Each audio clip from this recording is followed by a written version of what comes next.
தந்தை மகன் தூய ஆவியாரின் பேராலே ஆமென்.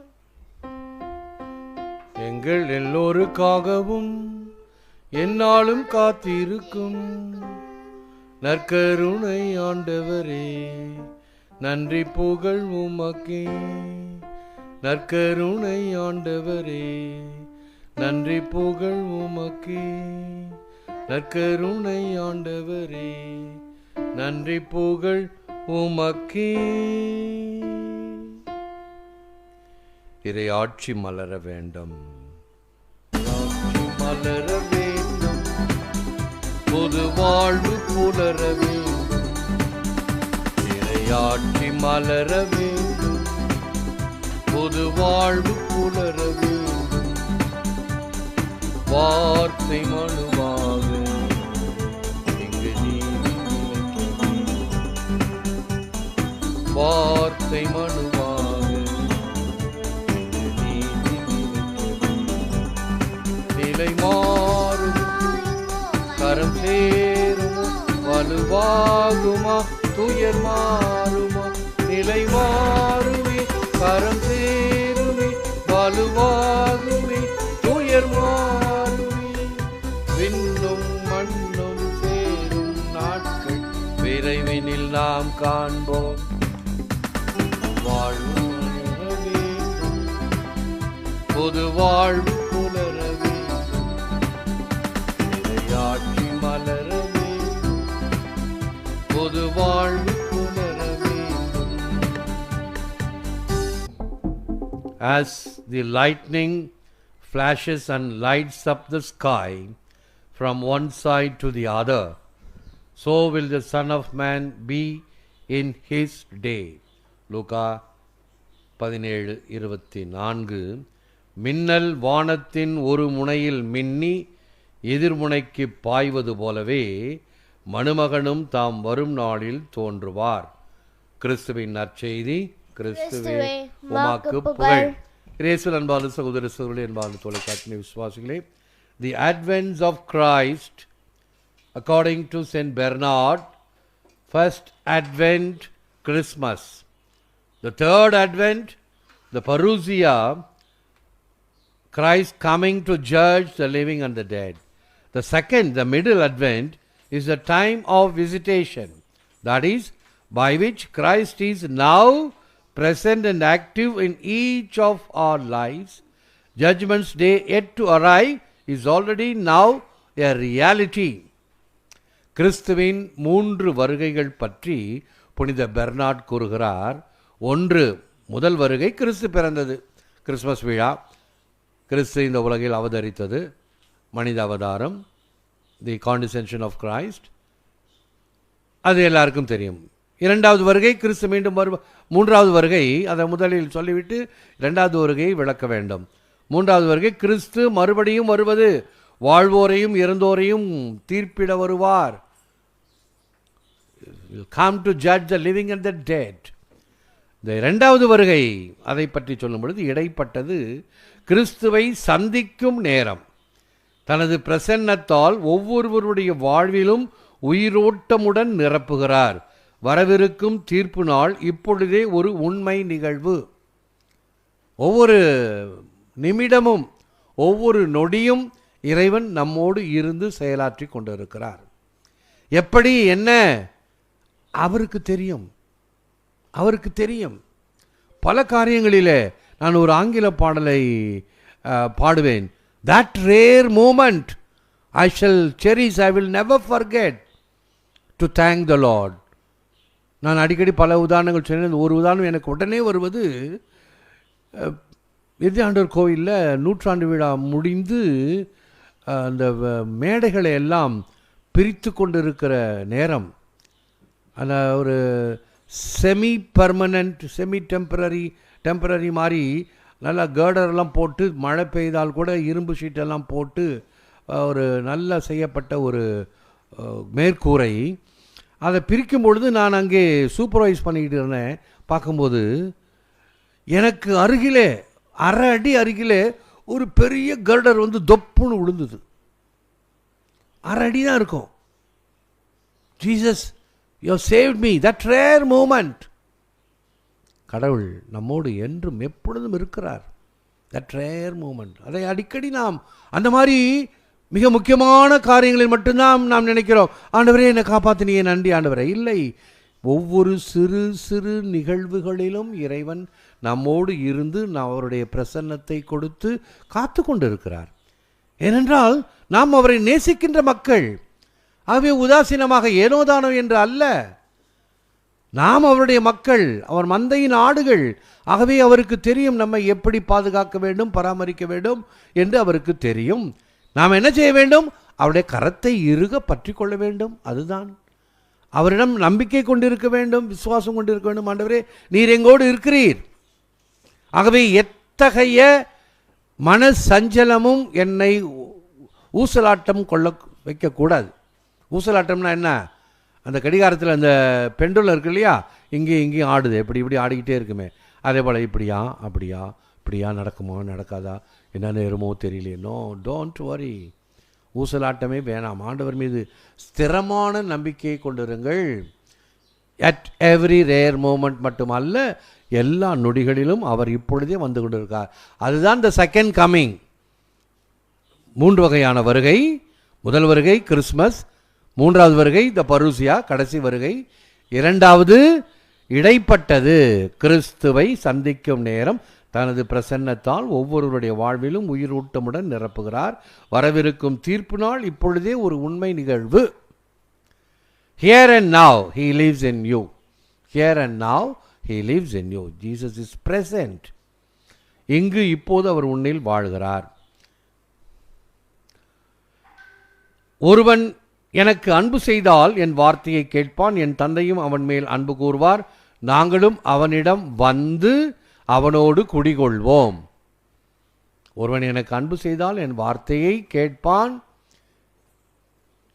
என் தந்தையும் அவன் மேல் அன்பு கூர்வார், நாங்களும் அவனிடம் வந்து அவனோடு குடிகொள்வோம்.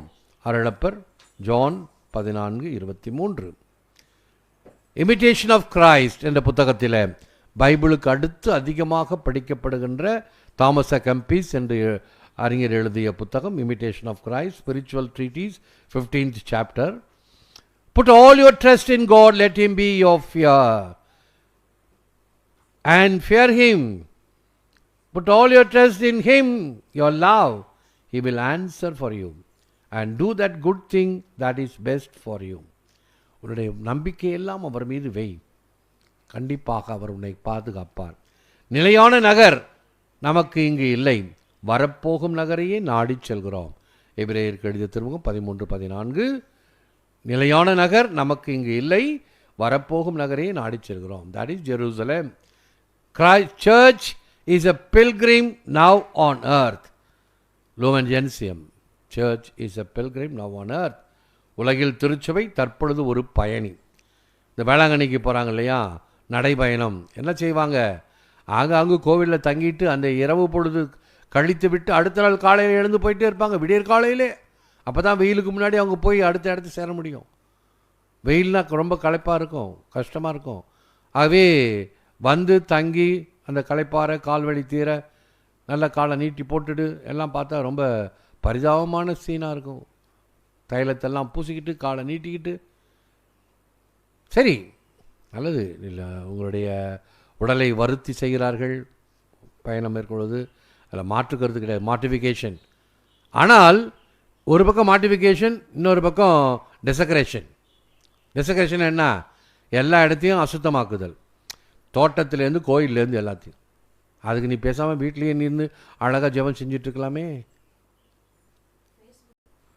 ஜெபம். Lord Jesus Christ, may your kingdom come and may your will be done on earth as it is in heaven. Be the ruler of my heart and the master of my life, that I may always live in the freedom of your love and truth. இருக்கிறவர் என்றே உம் பெயரை சொன்ன இறைவனே, எந்த ஒரு நாளில் எந்த ஒரு நேரம் இயேசுவை நான் தாழ்மையாய் வேண்டுவது இதுவே. அன்றென்று செய்ய வேண்டியதை அன்றென்றே செய்து முடிக்க இன்றே உம் ஆற்றலை ஏந்திடுவீர். நேற்று என்பது காற்றில் கரைந்தது, நாளை என்பது எனக்கு இல்லாமல் போகலாம். ஆற்றலுடன் அந்தந்த நாளை அன்றென்றே வாழ அருள் புரிக. இயேசுவே இனியவரே நன்றி. ஏற்று வர மருளும் இறைவா, காக்கும் கரங்களினால். ஆமேன், ஆமேன்.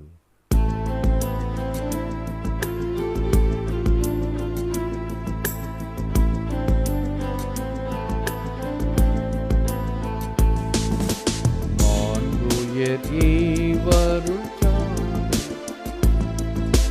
தாழ்ந்து பணிந்து ஆராதிப்போம்.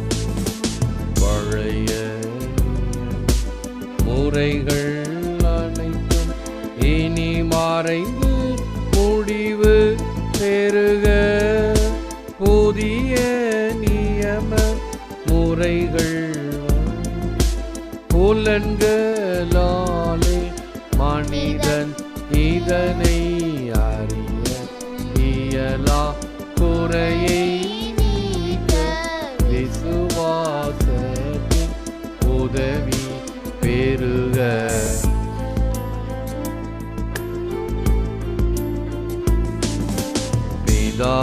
பிதாவர்க்கும் சுதன் இவர்க்கும் புகழ்ச்சியோடு வெற்றியார்க்கும்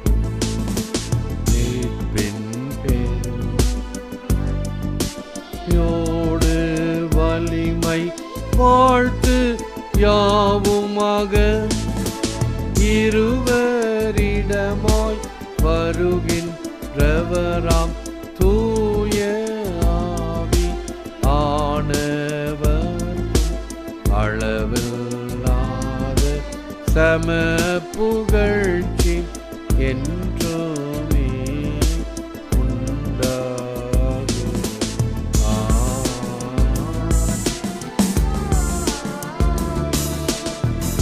ஜெபிப்போமாக. இறைவாய்ந்த வியப்புக்குரிய திருவருட்சாதனத்திலே உம்முடைய திருப்பாடுகளின் நினைவை எங்களுக்கு விட்டு சென்றீர்.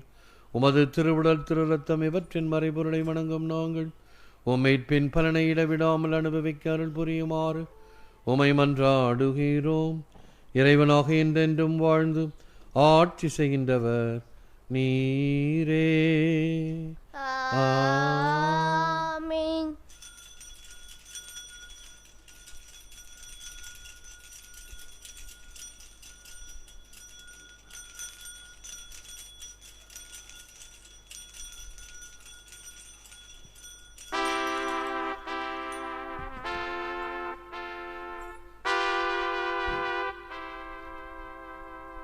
போற்றி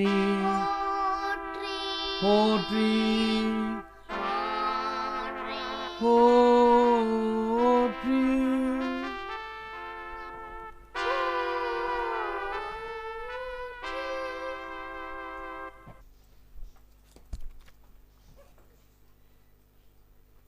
நற்கருணை மாலை.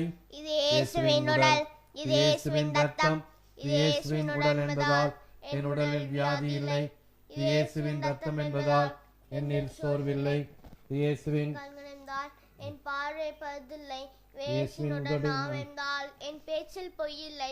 இயேசுவின் கரங்கள் என்பதால் நான் கொடுப்பது மைமைகிறேன். இயேசுவின் கரங்கள் என்பதால் நான் நன்மை செய்ய நடக்கிறேன். இயேசுவின் சிந்தை என்றால் என் திட்டாலின் தெளிவுள்ளது. இயேசுவின் உள்மனம் என்றால் என் முடிவுகள் சரியானவை. இயேசுவின் அடிமனம் என்றால் என் கருகெல்லாம் குணமடைகின்றன. இயேசுவின் என்றால் நான் ஆவியான இருக்கப்படுகிறேன். ஆமென். இயேசுவின் அன்பான சகோதர சகோதரிகளே, நாம் அடிக்கடி இந்த விழிப்பாயிருங்கள் ஆயத்தமாயிருங்கள் என்பது பல வகைகளில் பல நேரத்தில் நமக்கு உதவும். ஷேக்ஸ்பியர் கூறுவது என்ன? Tribulation come in multitudes. தானாக வராது, நிறைய வரும். எல்லாத்தையும் எதிர்கொள். இவைகளை எதிர்கொண்டோம், எதிர்கொள்ள முடியும். அதுக்காக சலித்துக் கொள்வதல்ல, இவைகளெல்லாம் நடக்கும். நீ தயாராக இரு, நீ எச்சரிக்கையாக இரு. நன்றி. எழுந்திருப்போம், ஆசிர் பெறுவோம், செபிப்போமாக. எல்லாமல் இறைவமது மக்களாகிய நாங்கள் ஒப்பு கொடுத்த இந்த திருப்பலியின் வழியாக நாங்கள் எல்லாம் வளமும் நலமும் பெறுவோமாக. எங்கள் ஆண்டவராகிய கிறிஸ்து வழியாக மன்றாடுகிறோம். ஆமென். ஆண்டவர் உங்களோடு இருப்பாராக. எல்லாமல்ல இறைவன் தந்தை மகன் தூய ஆவியார் உங்களை ஆசீர்வதிப்பாராக. ஆமென். சென்று வாழுங்கள். திருப்பலி நிறைவேறிற்று. இறைவா உமக்கு நன்றி.